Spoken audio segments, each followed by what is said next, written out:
नमस्कार दोस्तों। जो दर्द दे रहा था वो मेरा हबीब था, कहता भी क्या किसी से ये मेरा नसीब था। नासूर कर दिया है उसी ने खरोंच को, सबसे अधिक जो मेरे ही दिल के करीब। विजय तिवारी जी की ये पंक्तियां हैं और इन पंक्तियों के साथ बात शुरू करता हूं कि जिस तरह के हालात हैं, जो चीजें हैं, सब हमारे आपके सामने हैं और वो किसी से छिपी नहीं। हमने 2014 में जिस तरीके से जिसे अपना सबसे हबीब बनाया, हमने सोचा था कि ये तकदीर बदलेगा, तस्वीर बदलेगा, देश को एक ऊंचाइयों पे ले जाएगा, सब में खुशहाली लाएगा। लेकिन उसने दिया क्या? उसने दिया ये कि हमें भुखमरी में ढकेल दिया और जो वैश्विक सूचकांक है दारिद्रता का, भुखमरी का, उसमें 121 देशों में भारत 107वें नंबर पर है। हमसे अच्छी स्थिति में पाकिस्तान है, नेपाल है, भूटान है, श्रीलंका है। मतलब कोई देश ये बाकी नहीं है हमारे अड़ोस पड़ोस जो हमसे अच्छी स्थिति में ना हो। बांग्लादेश है, सब हमसे अच्छी स्थिति में। और हम इस स्थिति में आ गए कि आज दुनिया के भुखमरे देश कहलाने लगे। और जब हम भुखमरे देश कहला रहे हैं, देश के भीतर G20 हो रहा है। G20 में सिर्फ 2 दर्जन विदेशी डेलीगेट्स आ रहे हैं और वो डेलीगेट्स जिन्हें आप कह सकते हैं कोई राष्ट्रपति है, कोई प्रधानमंत्री है, कोई कुछ है, उनकी भी संख्या तकरीबन 15 है। मतलब इतने लोग ही हैं। और इसके बाद में क्या किया गया है? पूरी दिल्ली को 3 दिन की छुट्टी दे दी गई, घर बैठा दिया गया। गुड़गांव में वर्क फ्रॉम होम कर दिया गया। फरीदाबाद के लोगों को कोई भी पब्लिक ट्रांसपोर्ट यूज करने से मना कर दिया गया। नोएडा के लोगों को मना कर दिया गया। क्यों इतना डर है? और यह तब स्थिति है जब 1.5 लाख पुलिसकर्मी, सुरक्षा कर्मी लगाए गए हैं, जिनमें एंटी मिसाइल पता नहीं कौन कौन से तमाम इक्विपमेंट लगाए गए हैं। जैसे पता नहीं कितना बड़ा वो होने जा रहा है, क्या डर है, क्या स्थिति है। इतना डरा सहमा भारत तो कभी नहीं था। इतना डर गया है भारत अपने लोगों से कि अपने देश के लोगों तक की एंट्री बंद कर दी गई। आपको रोक दिया गया है, आपका जीवन रोक दिया गया। देश की राजधानी में देश का नागरिक आज चल नहीं सकता है। इस तरह की स्थिति कर दी गई। साहब, हमें याद आता है श्रीमती इंदिरा गांधी के नेतृत्व में 1983 में भी गुट निरपेक्ष सम्मेलन हुआ था और उस सम्मेलन 140 देशों के डेलीगेट्स आए थे। आज सिर्फ 19 देशों के आ रहे और तब 140 देशों के डेलीगेट्स आए, जिनमें राष्ट्राध्यक्ष और प्रधानमंत्री यानी राष्ट्रपति और प्रधानमंत्री जैसे पदों पर बैठे लोगों की संख्या भी 70 से अधिक थी। आज वो संख्या 15 के करीब।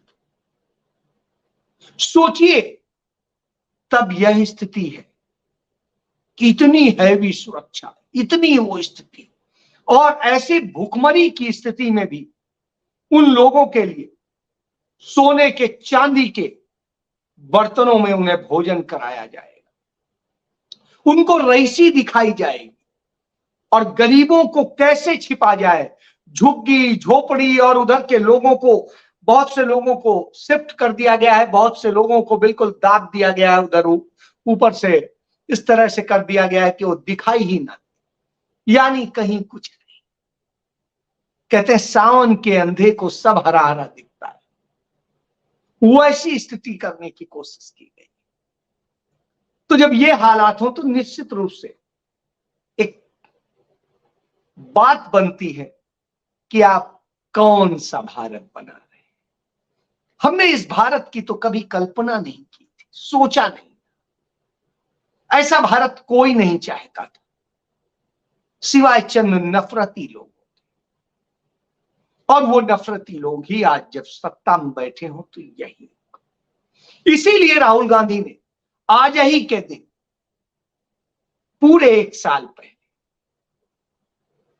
भारत जोड़ो यात्रा शुरू की थी। इस यात्रा का मकसद था नफरत को खत्म करो और मोहब्बत करो, यानी मोहब्बत की दुकान खोलेंगे, नफरत को खत्म करेंगे, मोहब्बत की दुकान खोलेंगे, सबको जोड़ेंगे और जोड़कर पूरे भारत को एक बनाएंगे। इसीलिए भारत जोड़ो यात्रा नाम दिया गया था। आज उसी भारत का नाम निगेटिव सेंस में, नकारात्मकता में हो रहा है। आज मिटाने के लिए हो रहा है, छिपाने के लिए हो रहा है, पर्दा डालने के लिए हो रहा है। जब यह हो रहा हो तो निश्चित रूप से चिंता है। आज सांप्रदायिकता, विघटनकारी शक्तियां इतनी ताकतवर हो, इसको लेकर के बहुत अच्छे ढंग से हमारे नेता सुभाष चंद्र बोस जी के पोते ने बताया, जो चंद साल पहले भारतीय जनता पार्टी में नरेंद्र मोदी के बताए हुए वायदे के मुताबिक वो शामिल हुए थे, क्योंकि उन्हें उम्मीद थी शायद सुभाष चंद्र बोस का वो सपना पूरा करना चाहिए, जैसा कि उन्होंने दिखाया। लेकिन अब उन्होंने भारतीय जनता पार्टी छोड़ने का फैसला किया, क्योंकि उन्होंने जब सुझाया कि इस तरह से काम करिए, सांप्रदायिकता मिटाइए, देश को अब विघटन रोकिए, देश को एक कीजिए, भारत को जोड़िए, हिंद की सेना बनाए, पूरे हिंद, न जाति का अंतर हो, न धर्म का हो, न क्षेत्र का हो, न लिंग का हो। लेकिन होता क्या है, बिल्कुल उलट। और नतीजा यह होता है कि वो पार्टी छोड़ने का फैसला कर ले। यह आपका चरित्र है जो दिखाता है। इसके साथ साथ एक और बात, भारतीय जनता पार्टी के संस्थापक सदस्यों में से रहे शर्मा जी हैं, मध्य प्रदेश से आते हैं, और उन्होंने जब भारतीय जनता पार्टी का उदय हुआ, उसे बनाया गया, तो उसके संस्थापक सदस्य थे। उन्होंने इसके लिए अपने प्राणों की आहुति तक देने की बात की थी। लेकिन आज जब वक्त आया तो उनकी स्थिति क्या है? आज उन्हें कोई पूछ नहीं रहा है, कोई बात नहीं कर रहा है, कोई यह भी नहीं बता रहा है कि आपके यहां कार्यक्रम क्या है। आप सोचिए, उनके जिले में कार्यक्रम हो रहा है, उन्हें पता ही नहीं है। और जब इस तरह की दशा हो तो निश्चित रूप से सवाल उठता है कि आप कौन सा भारत बना रहे हैं, आप कौन सा भारत बना रहे हैं। मध्य प्रदेश में शिवराज सिंह चौहान एक बैठक कर रहे थे और उसके बाद में उन्होंने एक उद्घाटन किया। उस कार्यक्रम में भारतीय जनता पार्टी की एक महिला सांसद साथ में खड़ी थी, उनके साथी में भारतीय जनता पार्टी के एक और बड़े नेता एमएलए खड़े थे। उन्होंने जिस तरीके से उद्घाटन के वक्त में उस महिला के आगे से हाथ करके और छाती को जिस तरह से छुआ, उस महिला ने उसको खटकाया। मतलब आप सोचिए, सार्वजनिक मंच से ये भारतीय जनता पार्टी के नेता करते हैं, तो यह इनका चरित्र है। चरित्र यह है, धर्म की बात करते हैं और खुद को योगी बताने वाले योगी आदित्यनाथ काशी विश्वनाथ बाबा के मंदिर में अर्घे के भीतर हाथ धोते हैं। आप कल्पना करिए, जहां जल चढ़ाने के लिए लोग हजारों किलोमीटर से चल के आते हैं, वो करते हैं कि पवित्र जल चढ़ाएंगे, वहां हाथ धुल रहे हैं। ये आप समझिए, यह दशा है। तो आप ये धर्म के रक्षक हैं, और आप सोचिए जिस तरह की स्थिति होती है, वहां महाकाल लोग बनाते हैं, और वहां पे स्थिति क्या होती है, उद्घाटन के लिए भेजे गए 70 ट्रक गमले गायब हो जाते हैं।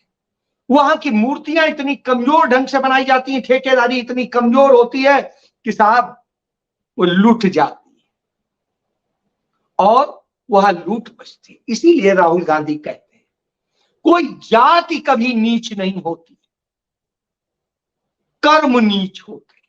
जाति नीच नहीं होती है, कर्म नीच होते हैं, और जो कर्म नीच करता है वह नीच, ना कि कोई जाति। जाति हर एक बहुत महान है, अच्छी है, हर एक का अपना मायने है। ध्यान, यस, आपने नीच कर्म करके इस देश की अर्थव्यवस्था को चौपट किया है। दुनिया का इकोनॉमिक्स कहती है कि जब जीडीपी बढ़ती है तो साहब रोजगार बहुत तेजी से बढ़ता है, लेकिन हिंदुस्तान में उल्टा हो रहा है। जीडीपी बढ़ रही है, रोजगार घट रहा है। क्यों?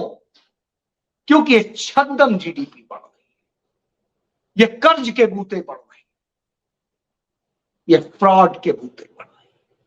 इसीलिए रोजगार खत्म हो रहा है, रोजगार कम हो रहा है, और यह देश 90 करोड़ बेरोजगारों का देश बन गया है।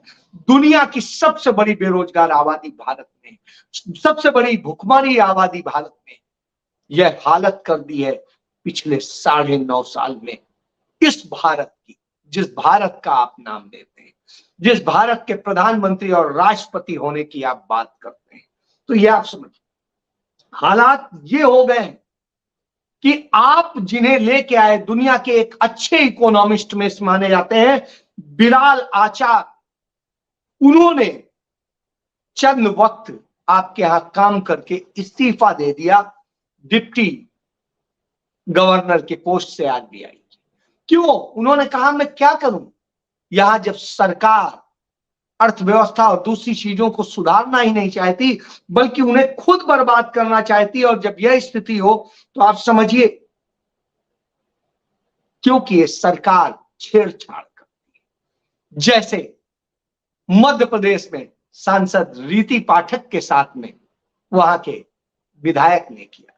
तो यह दर्शाता है कि किस तरह की स्थितियां हैं और क्या आप दिखाना चाहते हैं, आप किस तरीके से बर्बाद कर रहे हैं, यह है आपका प्रमाण।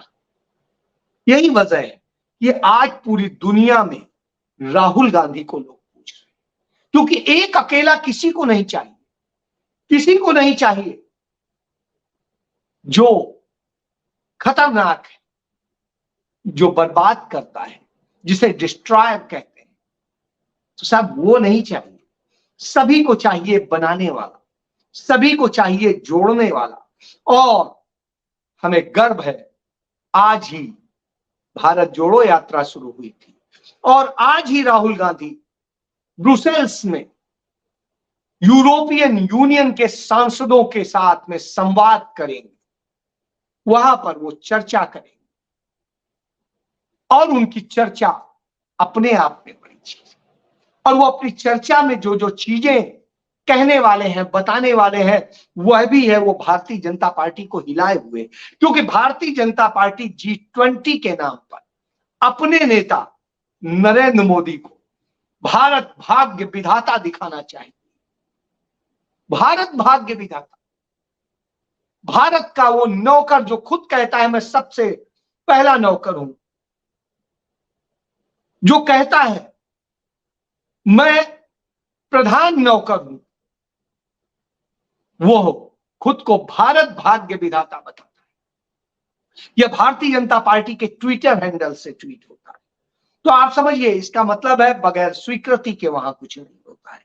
तो यह स्थिति कर दी है कि देश को भुखमरी, बेरोजगारी और सबकी चीजों को स्थिति कर दी है।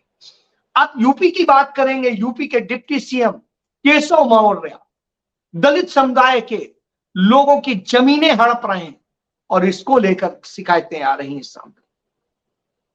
तो इस स्थिति में जब खड़ा कर दिया गया हो तो निश्चित रूप से सवाल होता है कि आखिर आप कर क्या रहे हैं, क्योंकि वास्तव में आप इस देश को बर्बाद कर रहे हैं। इसीलिए राहुल गांधी ने कहा था डरो मत, क्योंकि डरते हो आप तब उसका प्रतिकार नहीं कर पाते, और प्रतिकार करना बेहद जरूरी।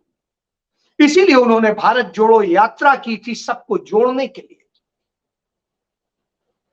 और जब जोड़ने के लिए की थी तो यात्रा सतत जारी है, यह यात्रा रुकी नहीं है। और इसको लेकर के कांग्रेस पार्टी के मीडिया प्रमुख पवन खेड़ा ने कहा कि यह तीर्थ यात्रा थी और तीर्थ यात्रा कभी रुकती नहीं है, यह सतत चलती रहती है, समाप्त नहीं होती है। और राहुल गांधी ने जिन उद्देश्यों के साथ शुरू की वो उद्देश्य कांग्रेस पार्टी सदैव लेकर चलेगी और उस पर लड़ेगी जब तक हमारा काम पूरा नहीं होता। तो यह यात्रा चलती रहेगी, सतत चलती रहेगी, यह है। और भारत जोड़ो यात्रा की कामयाबी ही थी कि वो यात्रा चलने के दौरान बहुत से विघ्न डाले गए, झूठे प्रचार किए गए और न जाने क्या क्या किया गया। वो सारी घटनाएं आपको याद होंगी। उसी समय कोविड के फैल जाने की बात हो रही थी। आप सोचिए, कोविड को फैलाने और सबकी बात हो रही थी, यात्रा रोकने की बात हो रही थी, बहाने दिए जा रहे थे। आज कोविड नहीं, आज और कुछ नहीं।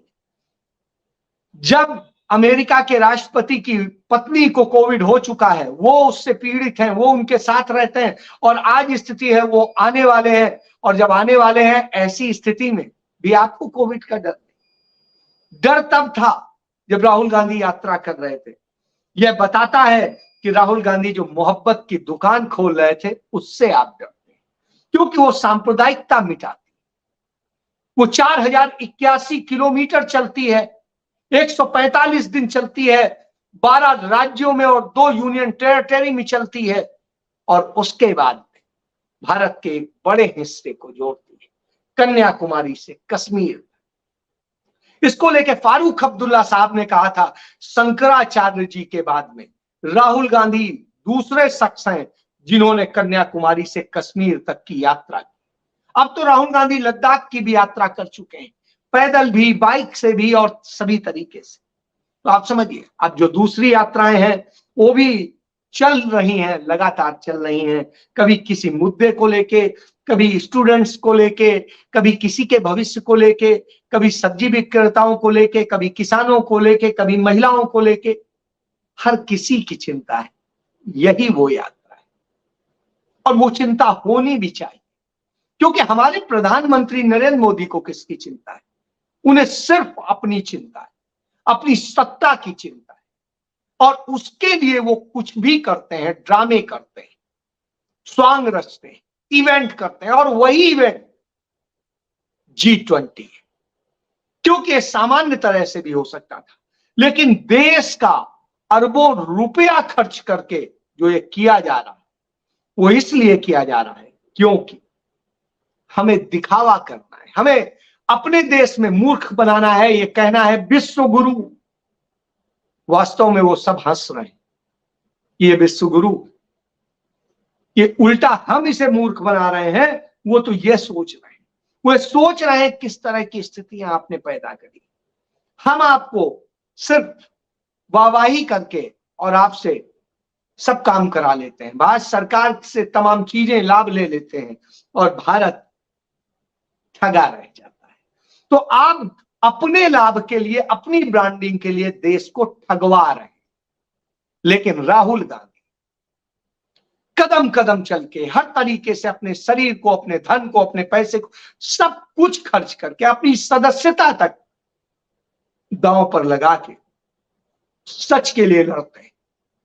वो पूंजीवाद के खिलाफ लड़ते हैं, वो नफरत के खिलाफ लड़ते हैं, वो हर व्यक्ति के लिए लड़ते हैं। यह है, और इसीलिए यूरोपीय यूनियन ने उन्हें बुलाया है चर्चा के, और वो आज उन सांसदों के साथ चर्चा करेंगे। क्या करेंगे यह भी देखने वाला।